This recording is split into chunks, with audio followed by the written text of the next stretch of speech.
Hello అందరికి, మొత్తానికి సంక్రాంతి సెలవులు అన్నీ అయిపోయాయి. మేము పలాస నుంచి భీమవరం అయితే వచ్చేసాము. వచ్చేటప్పుడు చాలా మోసుకొచ్చాము. అవేంటి అనేది చూపిస్తాను. మీరు మీ ఊరు వెళ్ళి ఏమేమి తీసుకొచ్చారో కామెంట్ చేయండి.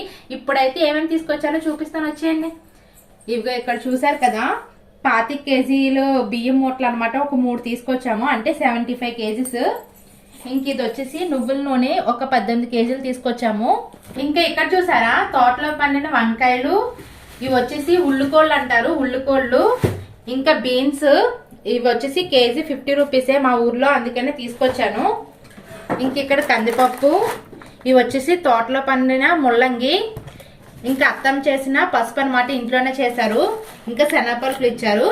ఇంకా అన్నిటికంటే లాస్ట్ మా ఊరి పలాస జీడిపప్పు. ఇవన్నీ తెచ్చుకున్నాను. ఇవన్నీ ఏమనిపించిందో కామెంట్ చేయండి. అలానే ఛానల్ సబ్స్క్రైబ్ చేసుకోండి. And thank you for watching. Bye bye.